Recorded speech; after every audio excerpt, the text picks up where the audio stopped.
अस्सलाम वालेकुम। मैं हूं इमरान आज़म, एक नए वीला के साथ आपकी खिदमत में हाजिर हैं। आज का जो हमारा मौजू है वो इस वक्त जो है हॉट इशू है, आज़ाद कश्मीर का एक बर्निंग इशू है।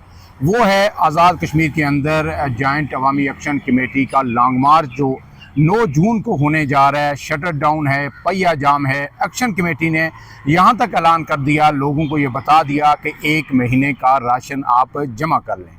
मुद्दा यह है कि एक्शन कमेटी के बेशुमार मुतालबात जो थे बेशतर वो मंजूर हो चुके हैं। अब जो आखिरी आप जिसको कह सकते हैं एक मुतालबा रह गया है वो है कि जम्मू कश्मीर के जो मुहाजिरीन हैं मुकीम पाकिस्तान, उनकी जो 12 नशिस्तें हैं पाकिस्तान के अंदर, कि इनको ख़त्म किया जाए। आज़ाद कश्मीर के अंदर जो ईवान है वो 53 का ईवान है, जिसमें से 33 हल्के आज़ाद कश्मीर के हैं। 12 जो जम्मू कश्मीर के मुहाजिरीन हैं मुकीम, उनकी नशिस्तें हैं पाकिस्तान के अंदर। इसमें बाइफर्केशन ये है कि 6 जम्मू की हैं और 6 जो है वैली की हैं। उनमें से तकरीबन 9 सीटें पंजाब के अंदर हैं, एक कराची के अंदर है, बलूचिस्तान और फिर KPK के अंदर। तो इस हवाले से जो जॉइंट अवामी एक्शन कमेटी है या जो आज़ाद कश्मीर के उसके अलावा भी कुछ हल्के हैं जो तवील अरसे से ये मुतालबा करते आ रहे हैं कि इन नशिस्तों को ख़त्म होना चाहिए। अब ये ख़त्म होना इतना आसान नहीं है। ये क्यों रखी गई थी, इसका एक मकसद था। अगर ये ख़त्म होती हैं उसकी इम्प्लीकेशंस क्या होंगी, मसला कश्मीर पे क्या होंगी, आज़ाद कश्मीर की जो इस वक्त पार्लिमानी निज़ाम है उस पर क्या होंगी। इस हवाले से महताब अजीज़ साहब हमारे साथ मौजूद हैं, सीनियर जर्नलिस्ट भी हैं और इनकी इस हवाले से बड़ी जो एक्सटेंसिव रिसर्च भी है, कानूनी आइनी अमूर को ये पढ़ते भी हैं, उस पर लिखते भी हैं।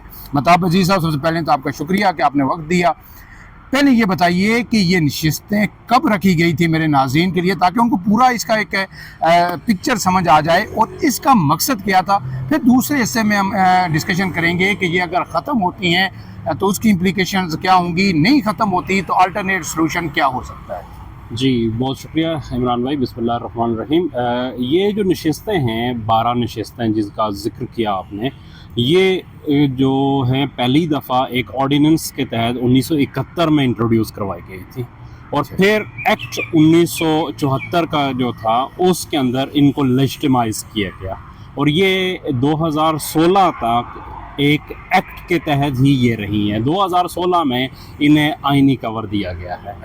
अच्छा, इसकी जो बुनियाद थी वो ये बनाई गई थी उस वक्त कि ये बात कही गई थी कि मसला कश्मीर को उजागर किया जाएगा इन नशिस्तों के ऊपर। और ये जो चूँकि जो आज़ाद कश्मीर हुकूमत है ये आज़ाद हुकूमत रियासत जम्मू कश्मीर कहलाती है। सही है। तो इसमें तमाम इकाइयों की नुमाइंदगी होनी चाहिए, यानी वैधत का जो आंसर है उसको भी मलूज़ खातर रखने का एक जो है ना, आप ये कह लें कि पहलू था उसके अंदर। लेकिन ये नशिस्तें मकबूजा कश्मीर की नुमाइंदगी नहीं करती थी, बल्कि सिर्फ मुहाजिरीन मुकीम पाकिस्तान की नुमाइंदगी करती थी। अच्छा, इन नशिस्तों के अंदर जो वक्त के साथ साथ ऐसी खराबियां दर आई कि इस पूरे सिस्टम के अंदर, कि जिसकी वजह से लोगों के कंसर्न सामने आए और वो बड़े जेन्युइन कंसर्न है। देखिए, ये जो हैं आज़ाद कश्मीर के अंदर तकरीबन जो है 33 नशिस्तें आपने बताया, और जो आज़ाद कश्मीर की कुल आबादी है वो 45 लाख के करीब है, जिसमें से वोटर तकरीबन जो है वो 33 लाख 65,000 जो इलेक्शन कमीशन का ताज़ा डाटा है। 33 लाख 65,000 आज़ाद कश्मीर के अंदर हैं, जबकि जो जम्मू की 6 नशिस्तें हैं उन पर 4,04,000 हैं, जबकि जो वैली की नशिस्तें हैं उन पर सिर्फ 6 नशिस्तों पर 33,598 वोटर हैं। जो वोटर हैं, यही सबसे बड़ा जो है ना इशू है कि इस वक्त जो फार्मूला है उसके मुताबिक एक जो नशिस्त है वो 1 लाख वोटर्स के ऊपर जो है ना वो बनाई गई है कश्मीर के अंदर। तो ये जो नशिस्तें हैं इनमें से कुछ ऐसी हैं कि जो मतलब जिसमें सिर्फ 5 से 6,000 वो टोटल है जो वैली के फर्ज किया, 33,000 है, 6 पे डिवाइड करें 5,000 समथिंग, और उसमें से कास्ट होते हैं 2 से 2,500। 5 से 700 वोट लेने वाला जीत जाता है, फिर वो मिनिस्टर भी बनता है, मराद भी लेता है, डेवलपमेंट फंड्स भी लेता है। यही सबसे बड़ा मसला। अच्छा, इसकी जो असल में जब किया गया, पता नहीं उस वक्त के क्या अगर डिस्कशन थी, मेरी मतलब नज़र से नहीं गुजर सकी कि उस वक्त क्या डिस्कशन हुई। और क्योंकि ये हुई भी एक ऑर्डिनेंस के जरिए हुई, बाद में उसे एक्ट के जरिए किया गया, तो ऐसा नहीं है कि असेंबली में भी इसकी कोई डिबेट हुई है। सही है। लेकिन क्या असेंबली से बाहर कोई डिबेट हुई थी, ये मेरे नॉलेज में नहीं है। लेकिन इसकी जो सूरत हाल है, देखें, अगर आज़ाद कश्मीर के अंदर आप नुमाइंदगी को मान लें कि ये नशस्तें कश्मीर के वहदत को करती हैं, रिप्रेजेंट करती हैं, तो फिर इसमें गिलगित बल्तिस्तान की कोई नुमाइंदगी आज़ाद कश्मीर के अंदर नहीं है। सही इसी है। तरह लद्दाख की कोई नुमाइंदगी इसके अंदर नहीं है। जो अगर आबादी के हवाले से आप अगर उसको नुमाइंदगी दी जाए, चाहे वो अमलन हो सकती है या नहीं हो सकती, अलामती तौर पर नशस्तें रखी जाए। जिस तरह के मकबूजा कश्मीर की असम्बली जो थी उसमें 14 आज़ाद की। नशस्तें जो है ना आज़ाद कश्मीर की रखी गई थी सही और है। वो डॉर्मेंट रहती थी। सही है। उनके ऊपर कभी इंतखाब नहीं हुआ, उनके ऊपर लोग, लेकिन उन्होंने अलामती तौर पे वो नशस्तें। तो सही है। यहाँ पे भी अगर देखें, अगर इसी 1 लाख के फार्मूला को कर लें तो जो वैली है उसकी आबादी 75 लाख के करीब है। सही है। तो इस हिसाब से उसकी 75 नशस्तें बनती हैं। सही है। जम्मू की जो वहाँ पे आबादी है वो 60 लाख के करीब है, तो सही उसकी है। 60 नशस्तें बनती हैं। 3 लाख के करीब आबादी जो है उसकी है लद्दाख की, लद्दाख के। उसको जो है ना नुमाइंदगी, और 18 लाख आबादी है अपना इसकी गिलगित बल्तिस्तान की। सही है। तो इनको भी आबादी और वोटर के तनासब से नशस्तें रखी जानी चाहिए। फिर ये एक वहदत का पूरा जो है ना वो सीक्वेंस बन सकता है कि बिल्कुल सही हम कहें। इसमें दोनों चीज़ें फुलफिल नहीं हो रही। अच्छा, सही। अब जो है जो सूरत हाल है, जैसा आपने कहा कि एक बंदा जो 6-7-8 हज़ार वोट, जिसमें 6-7-800 वोट जिसने टोटल लेने होते हैं, सही है। तो वोटों के खरीदो फरोख्त बहुत ज़्यादा होती है। सही है। उसकी वजह से एक बंदा पैसे लगाता है, वो आता है, वो 5 साल तक जो है ना असम्बली के मेंबर की हैसियत से तनख्वाह लेता है या वज़ीर की हैसियत से तनख्वाह लेता है, डेवलपमेंट फ़ंड लेता है, और वो डेवलपमेंट फ़ंड आज़ाद कश्मीर में खर्च ही नहीं होते। सही है। जहाँ पे वो ये खर्च लोग होते रहते हैं हैं, पूरे पंजाब के अंदर। नहीं, वहाँ पे भी अमलन उनकी जुरिसडिक्शन ही नहीं बनती। तो वहाँ पे पंजाब हुकूमत करती है, कराची में सिंध हुकूमत सिंध करती है, केपीके के अंदर जो डेवलपमेंट है जो- केपीके हुकूमत करती है। अमलन वो चाहे सालाना 1 करोड़ हो, 1.5 करोड़ हो, आज़ाद कश्मीर की निस्बत तो बहुत कम है, लेकिन वो कहीं खर्च होते हुए नजर नहीं आते। नजर नहीं आता। सही वो है। हमेशा वो या तो लैप्स होता है या ऐसे मदात में खर्च होता है कि जिसका कोई फायदा किसी को नहीं सही हो रहा। इसी तरह फिर ये चीज़ है कि ये हमेशा जो क्या कहते हैं कि उसमें जो घोड़ों की खरीदो फरोख्त होती है ना सही असम्बली है। के अंदर, हॉर्स ट्रेडिंग जब भी होती है हुकूमतों के बनाने और गिराने के अंदर, ये नशिस्तें हमेशा जो है ना उसके लिए इस्तेमाल होती हैं। उससे पहला फैक्टर ये है कि जब पाकिस्तान में जिसकी हुकूमत है, खास करके पंजाब के अंदर अगर हुकूमत है, 10 सीटें 9 सीटें पंजाब के अंदर हैं, तो ये एक पहले से मैसेज चला जाता है कि जनाब ये 9 सीटें तो एक तरफ चली जाएंगी, चाहे पीपल्स पार्टी की हुकूमत हो या नून की हो। जी। तो फिर एक आज़ाद कश्मीर के अंदर बराह रास्त उसका असर पड़ता है कि किसकी हुकूमत बनने जा रही है। बनने जा रही है। नहीं देखें, हाँ। एक चीज़ और है, मतलब जैसे MQM थी, सही तो है। MQM कराची के अंदर थी, तो MQM का एक जो है ना वो दो वज़ीर भी रहा, हाँ, नशिस्तें हाँ। भी जो है ना उनकी वो आ गई ताहिर खोकर वो सारे 2 जो कराची से जीत के आ कराची जाते से, थे। और वो उनका ताल्लुक कराची से भी नहीं था। बिल्कुल सही है। ठीक है, रहते वो मुजफ्फराबाद में थे, ये अमीरपुर में थे, तो कराची से जाके कराची जीते। से जाके जो है ना वो लड़ते थे। और लेकिन ये वो खराबियां हैं कि जिसकी वजह से ये कंसर्न पैदा हुए, और ये बड़े जेन्युइन कंसर्न है आज़ाद कश्मीर के लोगों का। लेकिन अब इसमें ये देखिए कि फ़र्ज़ किया ये तो कंसर्न लोगों के आ गए, लोग ये कहते हैं कि ख़रीदो फरोख्त होती है, सब कुछ होता है, लेकिन हमने देखा कि इन गुज़श्ता 5-6 सालों के अंदर या 10 सालों के अंदर हमने देखा कि जब आज़ाद कश्मीर के अंदर अदम एतमाद आती है, तो फिर पूरे सब लोग जो वहाँ के जीते हुए होते हैं 30 से 40 एक तरफ रातों रात चले जाते हैं। तो जम्मू कश्मीर के महाजरीन या उनके वोटर, उनके सपोर्टर, वो ये कहते हैं कि जनाब आप तो हमें कहते हैं कि हम बिकते हैं या हमारी वजह से आज़ाद कश्मीर में अदम इस्तेकाम सियासी तौर पर पैदा होता है, तो हम तो जाते हैं। ये जो आपके 30 से 40 जो 53 के ऐवान में एक तरफ चले जाते हैं, तो इसके बाद तो फिर ये क्वेश्चन जो उन पर उठता है या इल्ज़ाम लगता है वो भी वैलिड नहीं रहता।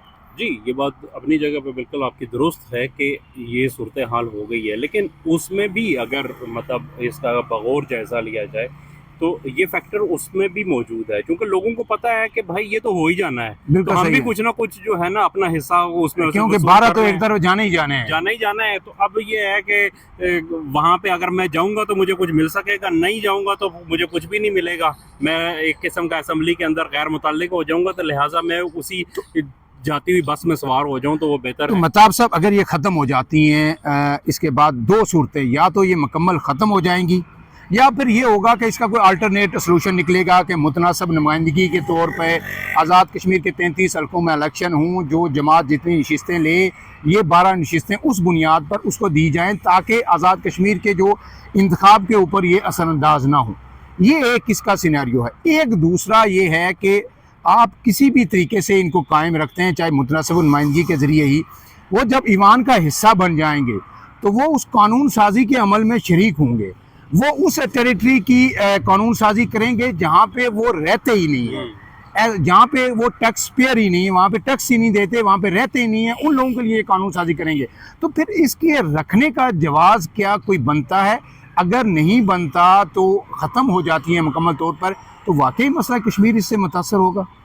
इमरान भाई, पहली बात तो ये है कि आप ये समझे कि ये 1974 में ये नशिस्तें जो है ना वो आई हैं सही है, पहली दफा। और 27-28 साल उससे पहले जो है नहीं, साल इससे नहीं पहले थी। 1965 की जंग भी इससे पहले हो गई थी, ऑपरेशन जिब्राल्टर भी इससे पहले हो गया था। तो मसला कश्मीर जो है, और ये क्या कहते हैं कि उसके बाद भी जब शिमला समझौता भी हो गया था, बिल्कुल सही। जहाँ पे बायलैटरल तौर पे इसको हल करने का, और आज तक सुई वहीं फंसी हुई है जहाँ पे इन नशिस्तों के फॉर्मेशन से पहले थी, बिल्कुल सही उससे कहीं आगे पीछे नहीं हुआ कि नशिस्तों से कोई फर्क पड़ा है। बिल्कुल सही तो वापस अगर रिवर्स होती है तो फिर भी उसे नहीं है। अच्छा, मैं एक चीज़ और कहना चाह रहा हूँ कि मेरा ख्याल ये है कि जब मैंने इसके ऊपर गौर किया या इसको पढ़ना शुरू किया तो मुझे लगा कि ये जो आज़ाद कश्मीर का पूरा सेटअप है ना, ये भी एक एडहॉकिज्म के ऊपर कायम है। ये जब हुई थी तो ये जाहिर है एक आर्जी एग्जाइल गवर्नमेंट के तौर पे उन्होंने बनाया था, बेस कैंप बना था, बेस कैंप बना था। फिर उसके बाद आहिस्ता आहिस्ता इसको, तो इस पूरे की जो है ना रीस्ट्रक्चरिंग की बहुत ज़रूरत है। ये नुमाइंदा हुकूमत अगर इसको बनाना है तो इसको बाकायदा तौर पे एक नुमाइंदा हुकूमत होना चाहिए। उसके लिए कई एक मिसालें हमारे सामने मौजूद हैं जिनके ऊपर काम किया जा सकता है। और वैसे बेहतरीन तरीका तो यही है कि देखें, जो लोग हैं आप उनको नुमाइंदगी स्टेट सब्जेक्ट के तौर पे दें, उनके पास स्टेट सब्जेक्ट हो, वो आज़ाद कश्मीर का जो क्या कहते हैं शहरी हो, लेकिन जो उनके मुंतखब नुमाइंदे हैं वो आज़ाद कश्मीर के अंदर ही आप उन्हें रख लें कि वो वोट वहीं पे पोल करें। वहाँ के जो है उसके साथ जो लोग लगते हैं, मतलब सियालकोट सबसे बड़ी जो है ना बेल्ट है जहाँ पे सबसे ज़्यादा जो है लोग आए, जम्मू से आए। सही है, जम्मू अब भी वोटर भी सबसे ज़्यादा सियालकोट के अंदर ही, सियालकोट बेल्ट के अंदर। तो आप उसको भिम्बर के साथ अटैच कर सकते हैं कि भिम्बर में जाके जो है ना, बेशक पोलिंग स्टेशन उनके वहाँ पे बना दिए जाए। क्योंकि ये एक बड़ा अजीब सी बात है कि एक बंदा वो कानून बनाता है या वो बिल पेश करता है या वो तहरीक अल्तवा पेश करता है जिसका उस पे खुद असर ही नहीं होना होता। तो अगर इस तरीके से मतलब निज़ाम चलना शुरू हो जाए तो फिर तो दुनिया में बहुत सारी चीज़ें उथल पुथल हो जाएंगी, और ये आज़ाद कश्मीर में भी हो रहा है। तो अब इसका कोई मुनासिब हल निकालना चाहिए। उसमें से एक हल वही है कि आप पूरे जो कश्मीर की नुमाइंदगी दें, पूरे कश्मीर की वोटर के तनासब से और स्टेट सब्जेक्ट के हिसाब से पूरी उसके डाटा लेके उसके नुमाइंदगी दें, और उतनी सीटों को आप डॉर्मेंट कर दें। वो ना हो, जो लोग यहाँ पे मौजूद हैं उनकी रिप्रेजेंटेशन जो है वो मुतनासिब नुमाइंदगी की, जैसे आपने बात की है, उसके तहत जो है ना उनको नुमाइंदगी मिल सकती है और वो लोग हों। लेकिन असल चीज़ जो है कि वो स्टेट सब्जेक्ट लॉ को जितना स्ट्रॉन्ग करेंगे, कश्मीर के साथ जो महाजरीन हैं उनकी बॉन्डिंग उससे बनेगी। उसके अलावा इस किस्म के जो कॉस्मेटिक्स किस्म के इकदाम हैं, इससे कोई ख़ास बॉन्डिंग बनती दिखाई नहीं देगी। अब इसमें एक फैक्टर ये है कि जो लोग महाजरीन आज़ाद कश्मीर के अंदर आबाद हैं, उनको जिस हल्के में आबाद हैं वहाँ वोट का राइट है, वो उस कैंडिडेट को, उम्मीदवार को वोट भी देते हैं। अब जब इन लोगों को हम ये कहते हैं कि जनाब आप लोग पाकिस्तान में क्यों आके आबाद हुए, आपको जम्मू कश्मीर एक रियासत के एक हिस्से से उठ के आप दूसरे हिस्से में आए, आपको वहाँ तक महदूद रहना चाहिए था, तो वो ये कहते हैं, उनका बड़ा स्ट्रॉन्ग आर्गूमेंट है कि वहाँ पे इस वक्त जो हालत है महाजरीन की, जो महाजर कैंप में आज तक कसम पुरसी की हालत में रह रहे हैं, चाहे मुजफ्फराबाद के अंदर हूँ, चाहे जो है बाग के अंदर हूँ, तो हम लोग तो बेहतर मुस्तकबिल के लिए हमें पहले जो है शुरू में लाके अब्टाबाद में रखा गया, वहाँ से उठ के फिर हम इस्लामाबाद में आए।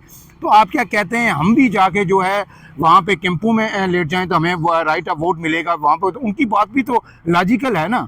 या तो आप उनको सहूलियात दें, महाजरीन आए हैं, उनके लिए आज तक आपने किया क्या है? ये देखें, बहुत जो है ना वैलिड पॉइंट है आपका। लेकिन बात यह है कि जो मैंने पहले अर्ज़ किया था कि ये सारा जो सिस्टम है ये एडहॉकिज्म के ऊपर का है। सही है। मतलब जब 1947 के महाजर थे तो उनको ये समझा गया था कि ये अगले 1-2 साल का जो है ना वो सारा किस्सा है, उसके बाद ये मामला हल हो जाएगा। बिल्कुल सही। यही बात 1965 की, और यही मतलब रायशुमारी आज तक हम उसकी डिमांड करते आए हैं, और हमने इस मामले को बेहतर तरीके से हल करने के लिए कभी और उस असेंबली के अंदर भी देखें, जहाँ पे ये लोग खुद जिसके असेंबली में नुमाइंदगी करते रहे, वहाँ पे इनकी तरफ से भी आज तक कोई मूव नहीं आई। इनके जो नुमाइंदे थे उनकी तरफ से भी कोई मूव नहीं आई, कोई बिल पेश नहीं किया गया, कोई तहरीक नहीं लाई गई कि जिसके ऊपर वोटिंग हुई हो, जिसके ऊपर डिबेट हुई हो कि इसका क्या मुस्तकिल हल हो सकता है, रियासत की नुमाइंदगी कैसे हो और इन लोगों की नुमाइंदगी कैसे हो। अब इसमें आखिरी सवाल है मेहताब साहब कि जॉइंट अवामी एक्शन कमेटी का ये मुतालबा है जो बड़ी शिद्दत के साथ हो रहा है, क्या एक अवामी तहरीक या अवाम उठ के निकल आएँ और वो आके मुज़फ़्फ़राबाद के अंदर बैठ जाएँ और उसके बाद वो कहेंगे ये भी करो, ये भी करो, ये भी करो, जिस तरह उन्होंने पहले बिजली सस्ती करवाई हुई, आटे की सब्सिडी बहाल हुई, उससे उन्हें एक तक़वियत मिली, लोगों ने और ज़्यादा उनका साथ देना शुरू किया। क्या इसका हल यही है या फिर ये पार्लिमान का स्वाबदीद होना चाहिए, जो मुंतखब मेंबरान जो आते हैं आज़ाद कश्मीर के अंदर आइनी तरमीम के ज़रिए बग़ैर किसी दबाव के उनकी जानिब से ये इक़दाम होना चाहिए? जी बिल्कुल ऐसे ही है कि उसूलन और जो कानूनी तरीक़ाकार तो वही है कि ये सारी चीज़ें पार्लिमान के थ्रू होनी चाहिए और पार्लिमान में इस पर बहस हो और उससे, लेकिन हमने देखा कि आज तक पार्लिमान ने किसी चीज़ पे बहस की नहीं है।